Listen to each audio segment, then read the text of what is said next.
This is a video about the most famous problem in game theory. Problems of this sort pop up everywhere, from nations locked in conflict to roommates doing the dishes. Even game shows have been based around this concept.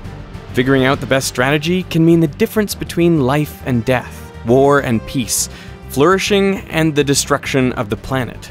And in the mechanics of this game, we may find the very source of one of the most unexpected phenomena in nature: cooperation. On the 3rd of September 1949, an American weather monitoring plane collected air samples over Japan. In those samples, they found traces of radioactive material. The Navy quickly collected and tested rainwater samples from their ships and bases all over the world. They also detected small amounts of cerium-141 and yttrium-91. But these isotopes have half-lives of 1 or 2 months, so they must have been produced recently. And the only place they could have come from was a nuclear explosion. But the US hadn't performed any tests that year, so the only possible conclusion was that the Soviet Union had figured out how to make a nuclear bomb. This was the news the Americans had been dreading. Their military supremacy, achieved through the Manhattan Project, was quickly fading. This makes the problem of Western Europe and the United States far more serious than it was before, and perhaps makes the imminence of war greater. Some thought their best course of action was to launch an unprovoked nuclear strike against the Soviets while they were still ahead. In the words of Navy Secretary Matthews, to become aggressors for peace. John von Neumann, the founder of game theory, said, "If you say, why not bomb them tomorrow, I say, why not bomb them today? If you say today at 5 o'clock, I say, why not at 1 o'clock? Something needed to be done about nuclear weapons, and fast. But what? In 1950, the RAND Corporation, a US-based think tank, was studying this question. And as part of this research, they turned to game theory. That same year, 2 mathematicians at RAND had invented a new game, one which, unbeknownst to them at the time, closely resembled the US-Soviet conflict. This game is now known as the prisoner's dilemma. So let's play a game. A banker with a chest full of gold coins invites you and another player to play against each other. You each get 2 choices. You can cooperate or you can defect. If you both cooperate, you each get 3 coins. If one of you cooperates but the other defects, then the one who defected gets 5 coins and the other gets nothing. And if you both defect, then you each get a coin. The goal of the game is simple: to get as many coins as you can. So, what would you do? Suppose your opponent cooperates. Then you could also cooperate and get 3 coins. Or you could defect and get 5 coins instead. So you are better off defecting.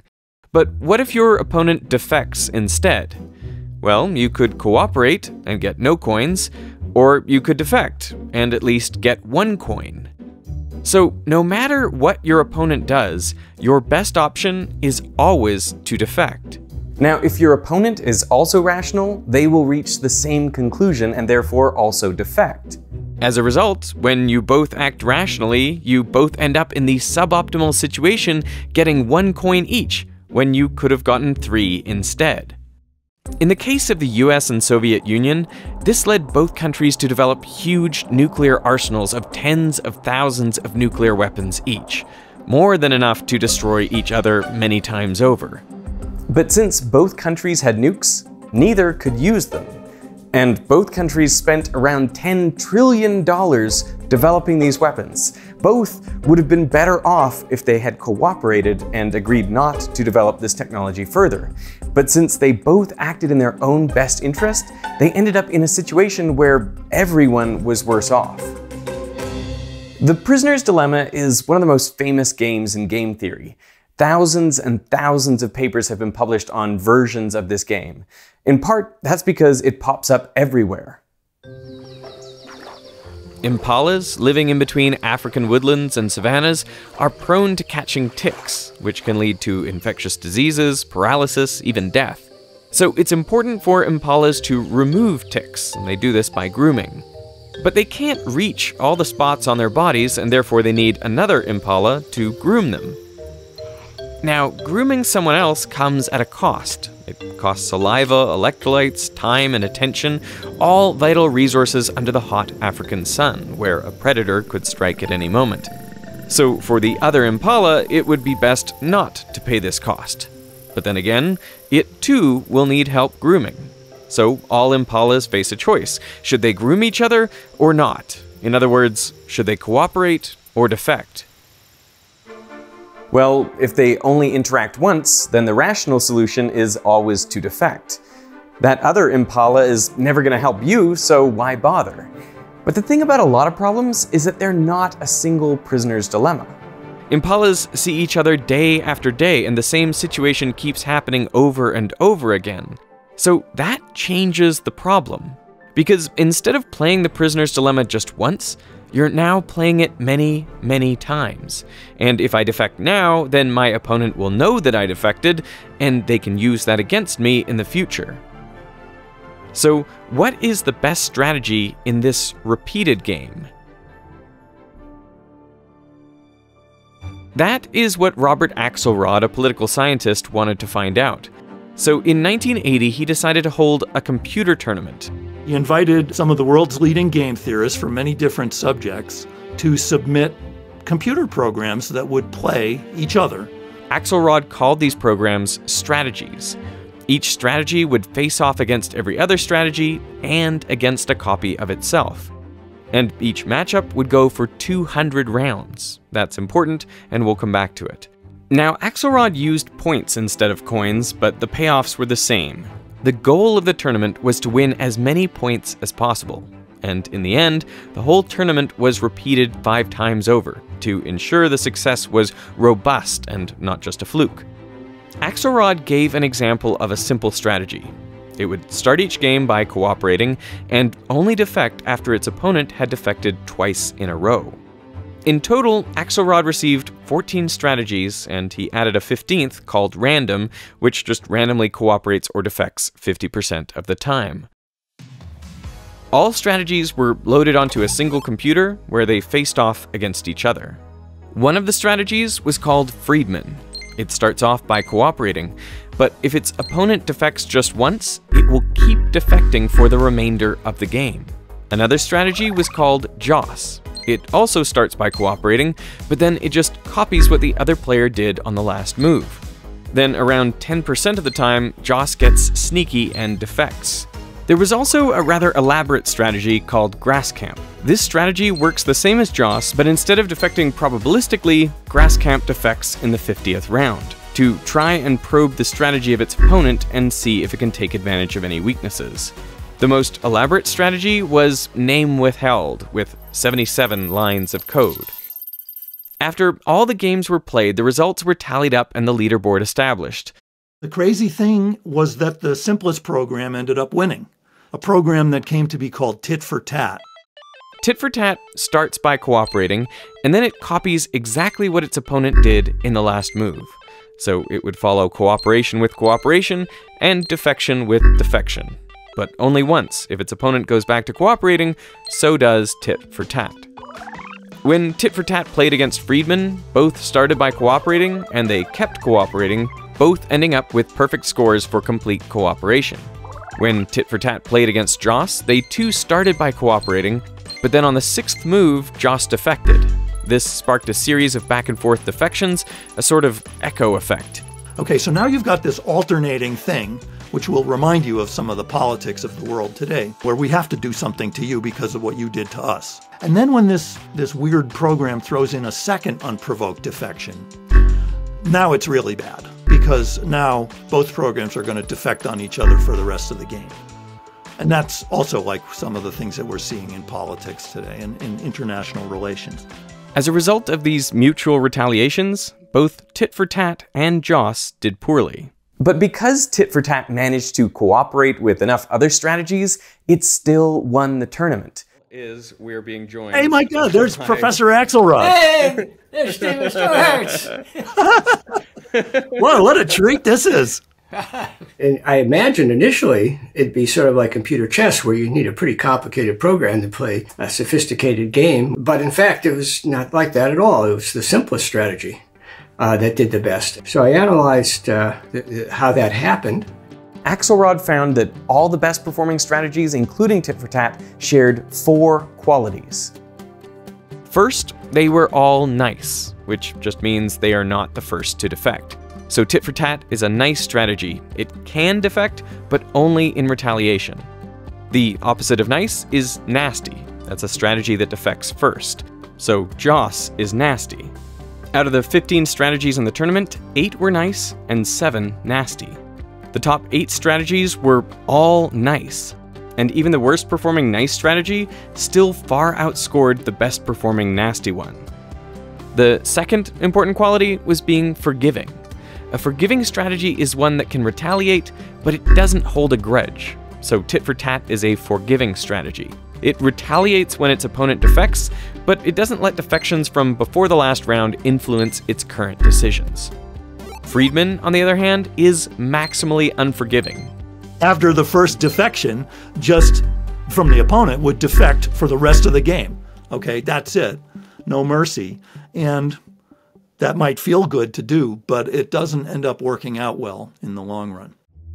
This conclusion, that it pays to be nice and forgiving, came as a shock to the experts. Many had tried to be tricky and create subtle, nasty strategies to beat their opponent and eke out an advantage. But they all failed. Instead, in this tournament, nice guys finished first. Now, tit for tat is quite forgiving, but it's possible to be even more forgiving. Axelrod's sample strategy only defects after its opponent defected twice in a row. It was tit for 2 tats. Now, that might sound overly generous, but when Axelrod ran the numbers, he found that if anyone had submitted the sample strategy, they would have won the tournament. I mean, it's so clever. There's so many layers to this story. After Axelrod published his analysis of what happened, or circulated it among these game theorists, he said, now that we all know what worked well, let's try again. So he announced a second tournament where everything would be the same except for one change: the number of rounds per game. See, in the first tournament, each game lasted precisely 200 rounds. And that is important, because if you know when the last round is, then there's no reason to cooperate in that round, so you're better off defecting. Of course, your opponent should reason the same, and so they should also defect in the last round. But if you both anticipate defection in the last round, then there's no reason for you to cooperate in the second to last round, or the round before that, and so on all the way to the very first round. And so in Axelrod's tournament, it was a very important thing that the players didn't know exactly how long they were going to be playing. They knew on average it would be 200 rounds, but there was a random number generator that prevented them from knowing with certainty.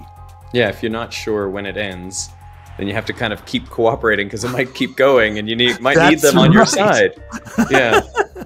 For this second tournament, Axelrod received 62 entries and again added random.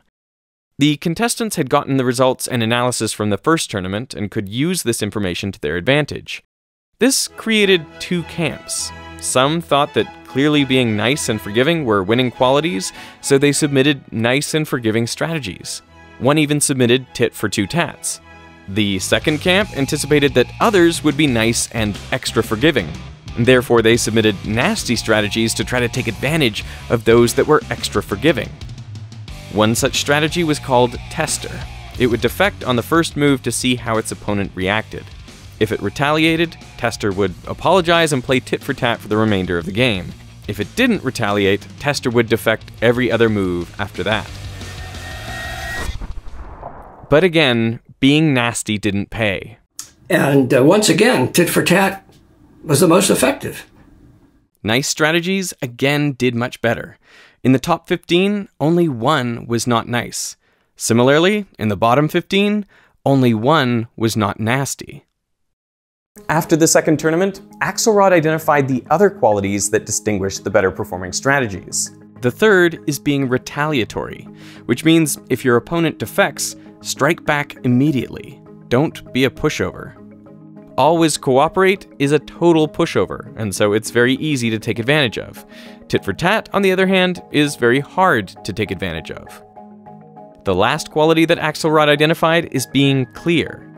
Programs that were too opaque, that were too similar to a random program, you couldn't figure them out because they were so complicated. It was very hard to establish any pattern of trust with a program like that because you couldn't figure out what it was doing. Not you. I mean, the other programs it was playing couldn't figure them out. And so they would end up more or less defaulting to thinking, every turn is like the last time I'm going to see you, so I might as well defect. What to me is mind-blowing about this is that these four principles, being nice, forgiving, provocable, and clear, is a lot like the morality that has evolved around the world that is often summarized as an eye for an eye. It's not Christianity, by the way. It's not turn the other cheek philosophy. It's some older philosophy. What's interesting is that while Tit for Two Tats would have won the first tournament, it only came 24th in the second tournament. This highlights an important fact. In the repeated prisoner's dilemma, there is no single best strategy. The strategy that performs best always depends on the other strategies it's interacting with. For example, if you put tit for tat in an environment with only the ultimate bullies of always defect, then tit for tat comes in last. I wanted to see whether, for example, the tit for tat did well because it did well with really stupid rules that didn't do well at all themselves, that basically it took advantage of people. So he ran a simulation where successful strategies in one generation would see their numbers grow, and unsuccessful ones would see their numbers drop. In this simulation, the worst performing strategies quickly shrink and go extinct, while the top performing strategies become more common. Harrington, the only nasty strategy in the top 15, first grew quickly, but then as the strategies it was preying on went extinct, Harrington's numbers also quickly dropped. This shows a main benefit of this simulation because it tests how well a strategy does with other successful strategies. After 1,000 generations, the proportions are mostly stable, and only nice strategies survive. Again, tit for tat comes out on top, representing 14.5% of the total population. Now, this process may sound similar to evolution, but there is a subtle difference, which is that in this case there are no mutations, so it's actually an ecological simulation. But what if the world you started in was different? Imagine a world that is a really nasty place to live, more or less populated with players that always defect. Except there's a little cluster of tit-for-tat players that live in some kind of nucleus. And they get to play with each other a lot because they're geographically sequestered. They will start building up a lot of points, and also, because that translates into offspring, they'll start to take over the population.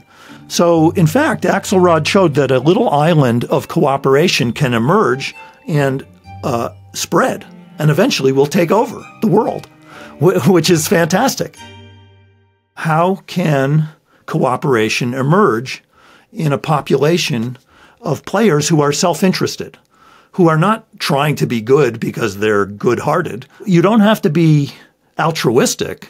You could be looking out for number one for yourself and your own interests, and yet cooperation can still emerge.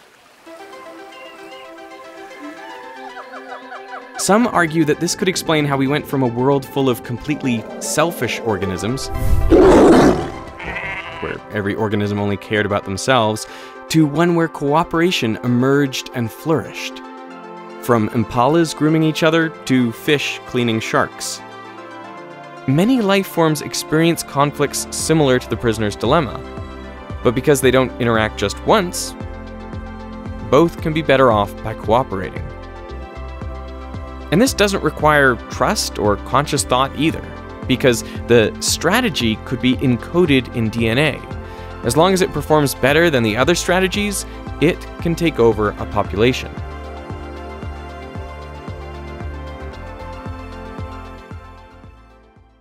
Axelrod's insights were applied to areas like evolutionary biology and international conflicts. But there was one aspect that his original tournaments didn't cover. What happens if there is a little bit of random error in the game, some noise in the system? For example, one player tries to cooperate, but it comes across as a defection. Little errors like this happen in the real world all the time. Like in 1983, the Soviet satellite-based early warning system detected the launch of an intercontinental ballistic missile from the US. But the US hadn't launched anything. The Soviet system had confused sunlight reflecting off high-altitude clouds with a ballistic missile. Thankfully, Stanislav Petrov, the Soviet officer on duty, dismissed the alarm. But this example shows the potential costs of a signal error and the importance of studying the effects of noise on those strategies. The word game sounds like it's a children's game, or, there's something a misnomer maybe in calling it game theory, because these are life and death matters, obviously. And as you mentioned that this came up in the Cold War, I mean, it could actually be life and death of the whole planet. We could annihilate human civilization. So these are not games in any kind of trivial sense. It's just the term that is used by mathematicians and theorists. When tit for tat plays against itself in a noisy environment, both start off by cooperating. But if a single cooperation is perceived as a defection, then the other tit for tat retaliates, and it sets off a chain of alternating retaliations. And if another cooperation is perceived as a defection, then the rest of the game is constant mutual defection. Therefore, in the long run, both would only get a third of the points they would get in a perfect environment. Tit for tat goes from performing very well to performing poorly. So how do you solve this? Well, you need a reliable way to break out of these echo effects. And one way to do this is by playing tit for tat, but with around 10% more forgiveness. So instead of retaliating after every defection, you only retaliate around 9 out of every 10 times. This helps you break out of those echoes while still being retaliatory enough to not be taken advantage of. And so we also ran the tournament with noise and generosity. And that did quite well.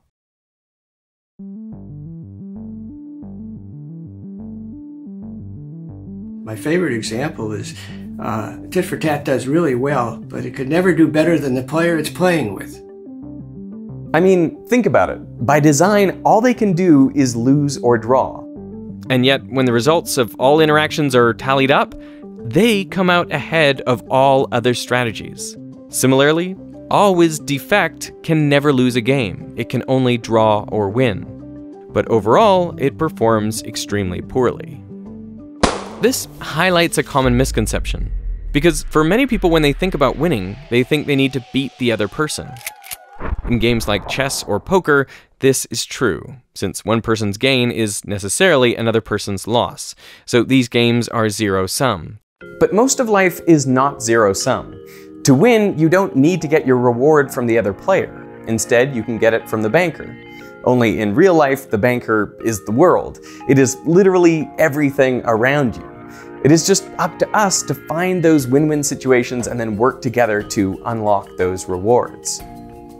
Cooperation pays, even among rivals. From 1950 to 1986, the US and Soviet Union had trouble cooperating, and both kept developing nukes. But then, from the late 80s onwards, they started reducing their nuclear stockpiles. They too had learned how to resolve conflict. Rather than making an agreement to abolish all nuclear arms at once and essentially turning it into a single prisoner's dilemma, they would disarm slowly, a small number of nukes each year, and then they'd check each other to see that they had both cooperated, and then repeat the year after, and the year after that, all along checking to ensure mutual cooperation. In the more than 40 years since Axelrod's tournaments, researchers have continued to study which strategies perform best in a variety of environments. In doing so, they varied everything from payoff structures to strategies to errors and more. Some even allowed the strategies to mutate. While tit for tat or generous tit for tat doesn't always come out on top, Axelrod's main takeaways still hold. Be nice, forgiving, but don't be a pushover. Can I ask you, why did Anatol Rappaport submit tit for tat? Well, the reason was because I asked him to. and he wrote saying, yeah, I'm willing to do that, but I just want to be clear that I'm not sure that this is really such a good idea. He was a peace researcher, and I think his own inclinations were to be much more forgiving and maybe and not be so provocable. What I find fascinating is that one of the main things that sets life apart from non-living things is that life gets to make decisions. We get to make choices that don't only change our future, but also the future of those we interact with. See, in the short term, it is often the environment that shapes the player, that determines who does well, but in the long run, it is the players that shape the environment. So let's play a game, the game of life, and make your choices wisely, because their impact may reach further than you think.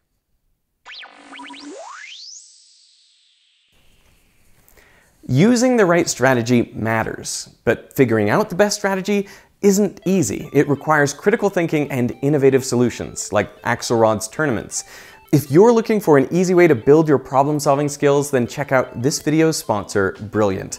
Brilliant will help make you a better thinker in everything from math and data science to programming, technology, you name it. You can start right now for free, straight from your device, the device you're watching this on. All you need to do is set your learning goal, and Brilliant will design the perfect path for you, equipping you with all the tools you need to reach it. Did you like today's insights from game theory? Then Brilliant's brand new course, Intro to Probability, is the perfect next step. Introduction to Probability is your gateway to mastering the tools of chance, risk, and prediction.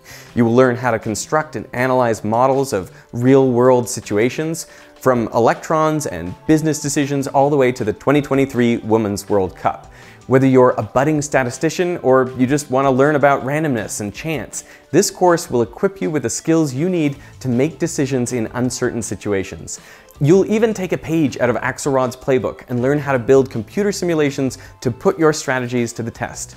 Beyond probability, Brilliant has a massive library of content covering everything from math to data science and programming to technology. What I love about Brilliant is that each lesson is hands-on, so you'll build real intuition. And the best part is that you can learn with Brilliant on the go. To try everything Brilliant has to offer for free for a full 30 days, visit brilliant.org/Veritasium. And the first 200 of you to sign up will get 20% off Brilliant's annual premium subscription. So I want to thank Brilliant for sponsoring this video, and I want to thank you for watching.